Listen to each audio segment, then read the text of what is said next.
Yana bir assalomu alaykum Behruz. Assalomu alaykum. O'zingizni qisqacha kameraga tanishtirib bera olasizmi?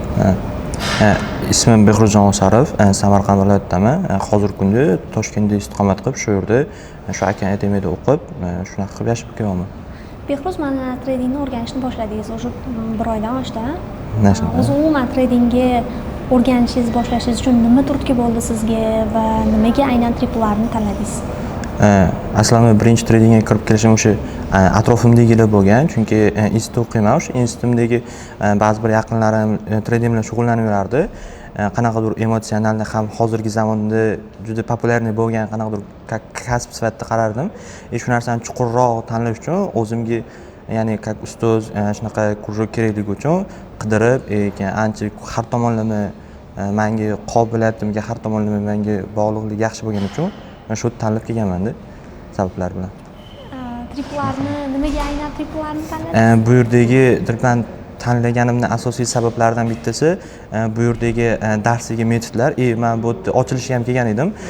Bu yoqdagi o'sha muhitni ko'rib, как o'sha atmosferani qanaqadir ichdan his qilish uchun ham bu yerni tanlaganman-da. Chunki qanaqadir kichkina yoki unaqa emas, ancha katta atmosfera, katta muhitda bu yoqdagi sfera juda qanaqa desam, как бы trader o'z boshlamasimdan o'zim shunaqa tasavvur qilib ko'rganman-da ichimdan. Demak, o'qisam nimadir rezultatga erishib, o'zim keyinchalik hayotimda ko'rganim uchun shu tanlaganman. Aslida u yoqqa narsasi mana shu bo'lgan. Bu yoqdagi. Muhit juda, chunki katta ham so'z anaqa bu yerdagi mentorlarniki talab bo'ladigan darajada taklif ham juda ko'pligi menga aslida shu narsalar yoqqandi. Keyin kurs davomiyligi ham mana shu narsa, misol 1 oy, 1,5 oylik emas. Bu yerdagi misol uchun 6 oy davomida bitta narsani o'rganish uchun juda ko'p vaqt kerakligini bilardim. O'shaning uchun har tomonlama, har narx tomonlama ham, keyin kursdagi muhit tomonlama ham juda yoqqan menga. Ancha stoyib kelgan. O'shani hisobiga shu tanlab kelganman. Zo'r, juda zo'r. Shunaqa bo'lgan. Behruz, men masalan odamlarni darsga nisbatan, mentorlarga nisbatan xulosa qilish uchun o'ylayman 1 oy yetarli muddat.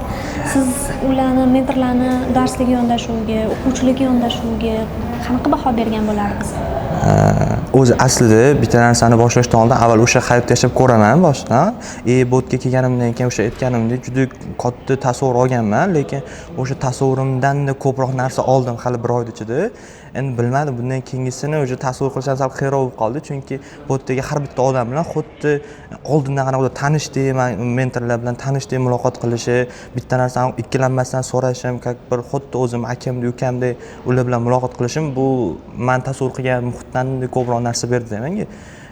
O'sha narsasi keyingidan ham o'ylayman, shtobi nimadir rezultatni o'zim tasavvur qilgandan ko'proq olishga, shu narsani sizlar tomoningizdan bizga, ya'ni o'quvchilarga berilishini kutayotgandim. Bundan ko'proq narsa kutsam ham bo'ladi deb umid qilaman-da. Demak, siz kutilmalaringiz mana shunaqa juda katta interesni, qiziqish juda kuchayib ketdi yanada. 100% bo'lsa, undan ziyod bo'lib ketadi. Chunki bu yoqda mentorlarniki hamma tomonlama sferasi yaxshi zo'r. Uchun. Mana Behruz, mana kutilmalaringizni demak oqlabdi. Kutilmalaringizdan ham ko'proq narsalar olibsiz. Buni ta'sirini siz o'zingizda masalan aytaylik, pulga nisbatan munosabatingizda yoki moliyaviy savodxonligingizda qanaqadir o'zgarishlar sezdingizmi? Qanaqa tushuntirsam,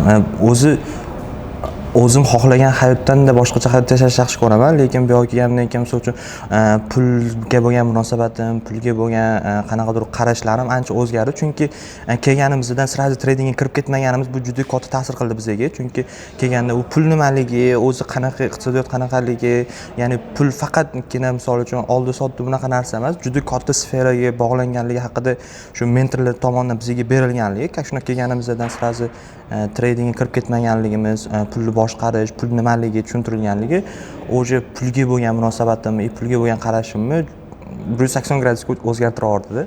Bunga albatta o'sha yerdagi birinchi kundagi mentorlarimiz, misol uchun adashasam sizlar Sardor akam edi, o'sha juda katta anaqa berdi bizga. Tushuncha berdi, o'zgarishim juda boshqacha bo'lib ketdi pulga munosabatim. Qiziqish yanada ortdi. Mana shunaqa bo'ldi. Oxirgi savolim, Behruz, siz mana tradingni o'rganishni boshlamoqchi bo'lib yoki ikkilanib yurgan tengdoshlaringizga masalan qanaqa maslahat bergan bo'lardingiz? Nima degan bo'lardingiz? Qanaqa desam, birinchi o'rinda men ularga beradigan maslahatim u trading bizni yoki ular tasavvur qiladigandaqa oddiy narsa emasligi, u yerdagi muhit, bu yerdagi bo'ladigan hodisalar juda murakkabligi va undagi chigallikni topish uchun albatta kimdandir uni yordamini olish bo'yicha borib o'sha bosh devorga teggan odamlardan, qanchadir tajribasi bor odamlardan olishi, keyin to'g'ri mentor tanlash, to'g'ri anaqa akademiya tanlashni maslahat beraman, chunki hozirgi kunda juda chigallashib ketgan bu soha, ya'ni ayni pikka chiqqan vaqti, o'shaning uchun albatta to'g'ri yo'nalish, to'g'ri mentor tanlab o'sha sohani etapma-etap boshdan sekinlik bilan, passion bilan o'rgansa, ertaga qiziqishidan anaqasidan ko'ra qiziqish ko'proq ortib boradi. O'shaning uchun hamma narsaga sabr bilan boshdan to'g'ri yondashuv bo'lishi kerak deb o'ylayman. Shu narsani maslahat beraman. Zo'r. Shunaqa. Rahmat sizga, Behruz. Rahmat sizga.